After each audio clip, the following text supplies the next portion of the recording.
సికింద్రాబాద్ లో యేసుక్రీస్తు చూపిన మార్గంలో ప్రతి ఒక్కరూ నడవాలి అని మాజీ మంత్రి సిద్దిపేట ఎమ్మెల్యే హరీష్ రావు అన్నారు.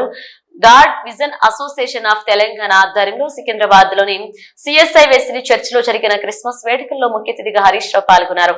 శాంతి, ప్రేమ, కరుణ వంటి గుణాలతో సోదరాభావంతో మెలగాలి అని హరీష్ రావు సూచించారు. తెరాస ప్రభుత్వ హయాంలో క్రిస్మస్ పండుగను రాష్ట్ర పండుగగా జరుపుకున్నామని, పేద క్రైస్తవులకు చీరలు పంపిణీ చేసేవాళ్లమని హరీష్ రావు తెలిపారు.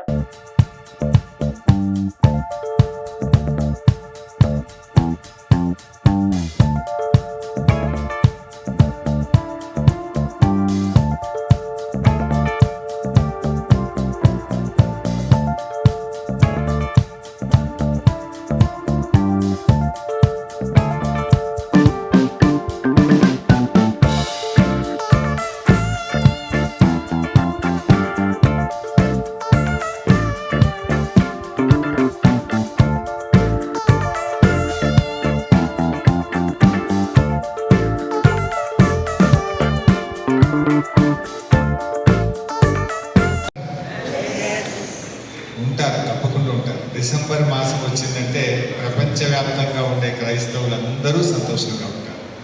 ఇది చాలా అత్యంత పవిత్రమైనటువంటి మాసంగా క్రైస్తవులందరూ కూడా వారు చాలా సంతోషంగా, ఉత్సాహంగా ఈ నెలంతా కూడా అద్భుతంగా జరుపుకునేటువంటి గొప్ప పండుగ క్రిస్మస్ పండుగ.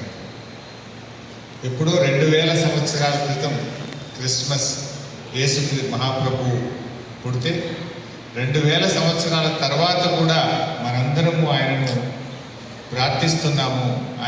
మనందరం యేసు ప్రభువులో మనం ఎక్కువగా మాట్లాడుకునేటువంటిది ఆయన ప్రేమ, దయాగుణం, కరుణ, క్షమాగుణం, శాంతి, ఇవన్నీ కూడా యేసు ప్రభువులో మనం నేర్చుకుంటూ ఉంటాం. అందరం కూడా ఆచరించే ప్రయత్నం చేస్తూ ఉంటాం.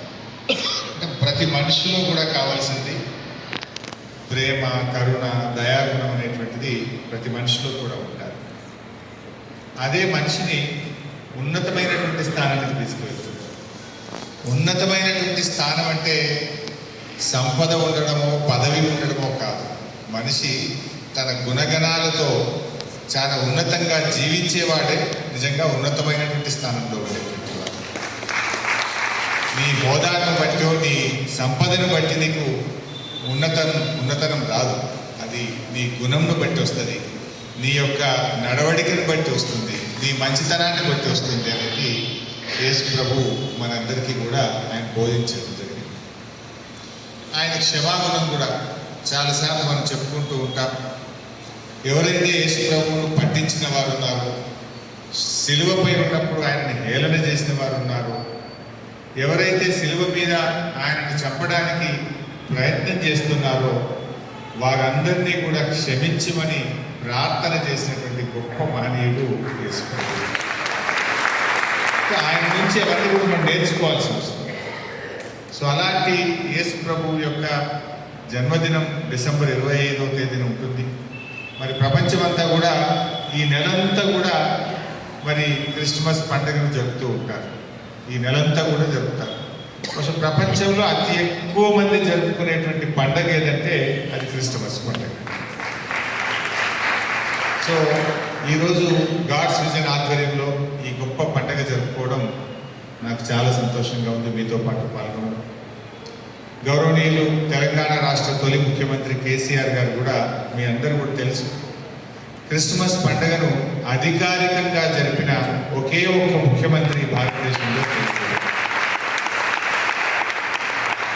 ఆయన హిందువులైనా, ముస్లింలైనా, క్రైస్తవులైనా అందరినీ సమానంగా చూసినటువంటి గొప్ప వ్యక్తిత్వం కలిగిన వ్యక్తి కేసీఆర్ గారు. దేశంలో అనేక రాష్ట్రాల్లో క్రైస్తవులు కూడా ముఖ్యమంత్రులు అయ్యారు. కానీ క్రిస్మస్ పండుగను అధికారికంగా రాష్ట్ర ప్రభుత్వ పండుగగా జరిపింది ఒకే ఒక్కరు, అది కేసీఆర్ గారు ప్రారంభించారు. బతుకమ్మ అయినా, దసరా అయినా, అది రంజాన్ అయినా, క్రిస్మస్ అయినా, గుడ్ ఫ్రైడే అయినా, అంటే అన్ని పండుగలను కూడా గౌరవించారు. బైబిల్ అయినా, అది ఖురాన్ అయినా, అది భగవద్గీత అయినా, మతాల మధ్య చిచ్చును, ప్రజల మధ్య చిచ్చును ప్రోత్సహించారు. భగవద్గీత అయినా, బైబిల్ అయినా, ఖురాన్ అయినా శాంతి, సామరస్యం గురించే చెప్తుంది. ప్రజలు ఐక్యంగా జీవించాలనే చెప్తుంది. అందరూ కలిసిమెలిసి ఈ ప్రజలు ఇంకా ఉన్నతంగా జీవించాలి, ఉన్నత విలువలతో కూడినటువంటి సమాజాన్ని నిర్మించాలనేటువంటిదే ఎవరైనా చెప్పేటువంటిది. అందువల్ల యేసు ప్రభువు గారి ఆయన సూక్తులు కానీ ఆయన మాటలు కానీ మనము వినడమే కాదు, నిజ జీవితంలో ఆచరించి ఇంకా ఉన్నతులుగా అందరూ కూడా ఎదగాలని చెప్పి కూడా ఈ సందర్భంగా నేను ఆకాంక్షిస్తూ, మా మిత్రులు సికిందర్ గారు భవిష్యత్తులో ఈ గాడ్స్ విజన్ ఆర్గనైజేషన్ ఇంకా బలోపేతం చేయడానికి కానీ, దీన్ని ఇంకా విస్తరించడానికి కానీ, క్రైస్తవుల అభివృద్ధి కోసం కూడా తప్పకుండా నేను వ్యక్తిగతంగా కానీ మా బీఆర్ఎస్ పార్టీ కట్టుబడి ఉంటుందని, అందరూ కూడా ఇంకా సంతోషంగా ఉండాలని మరొకసారి మనసారా ఆ యేసు ప్రభువుని ప్రార్థిస్తూ, so I wish you advance happy Christmas.